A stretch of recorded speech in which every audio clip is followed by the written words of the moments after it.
안녕하십니까? 인생의 복잡한 문제들을 말씀으로 단칼에 해결해주는 김종근 목사의 쾌도 남마입니다.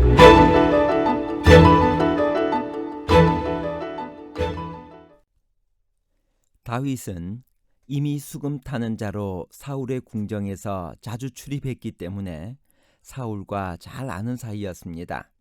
그런데 골리앗을 죽이고 돌아온 다윗에게 사울이 새삼스럽게 누구의 아들이냐고 물은 이유는 무엇일까요?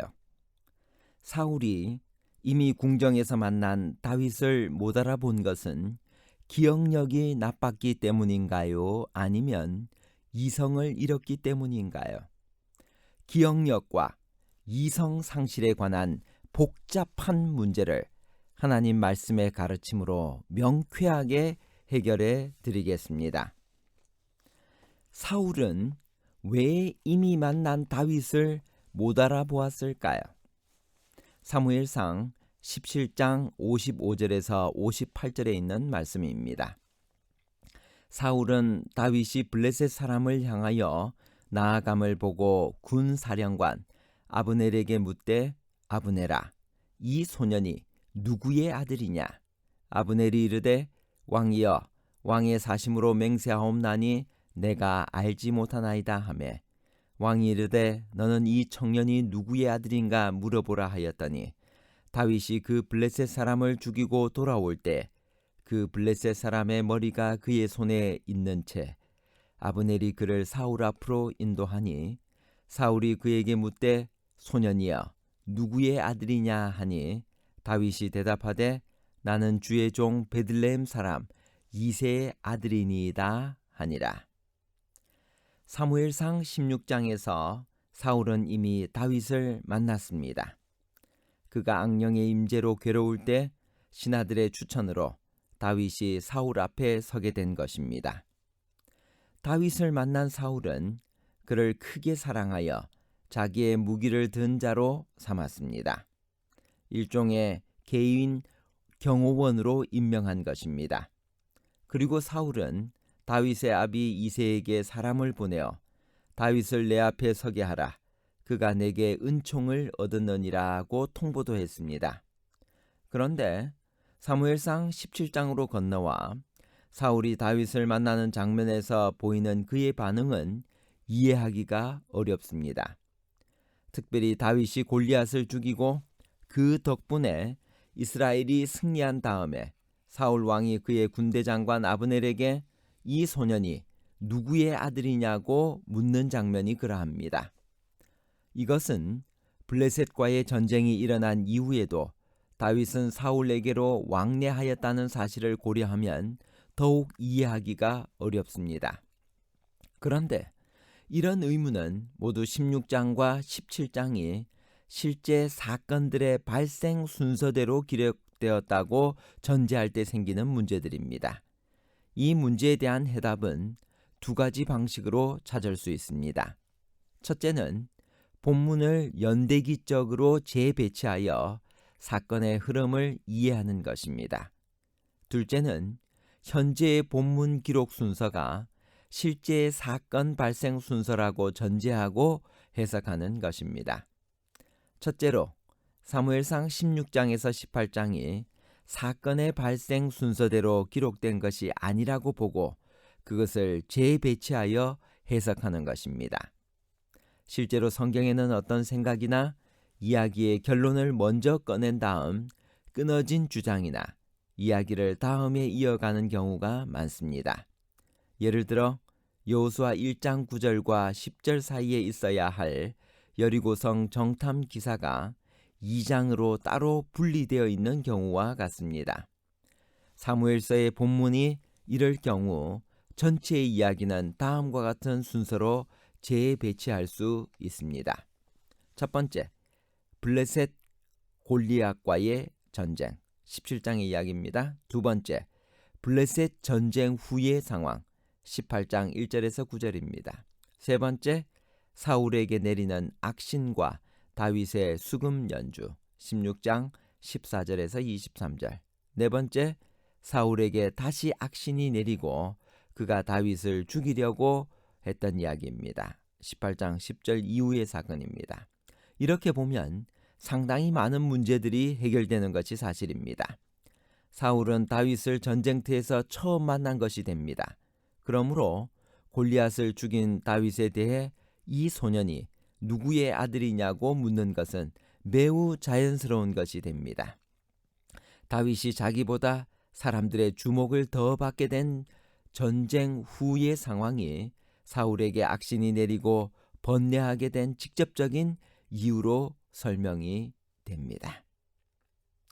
둘째로 현재의 본문이 실제 사건 발생 순서대로 기록되었다고 보고 이 사건을 이해하는 것입니다. 여기에도 본문의 지지가 있습니다. 사울은 자신의 번뇌를 다스리기 위해 신하들의 권유로 다윗을 데리고 오기 위해 이새에게 전령들을 보낼 때 다윗을 양치는 내 아들이라고 불렀습니다. 만일 그가 블레셋 전쟁터에서 다윗을 이미 만났다면 그를 다시 부르면서 그렇게 호칭하지는 않았을 것입니다. 블레셋과의 전쟁이 묘사되는 17장에서 그는 아버지의 양을 치고 있는 소년으로 묘사됩니다. 이는 16장에서 사울이 다윗을 양치는 아들로 호칭한 것과 자연스럽게 연결이 됩니다. 또 블레셋 전쟁 이후에 사울은 다윗을 궁에 머무르게 하고 아버지의 집으로 다시 돌아가기를 허락하지 아니하였습니다. 그러므로 만일 본문 재배치에 따라 사울에게 악신이 임한 일이 블레셋 전쟁 이후라면 다윗은 그때 집이 아니라 궁에 있어야 합니다. 그런데 그때 사울은 전령들을 이새에게 보내어 내 아들 다윗을 내게 보내라고 했습니다. 다윗이 집에 있었기 때문입니다.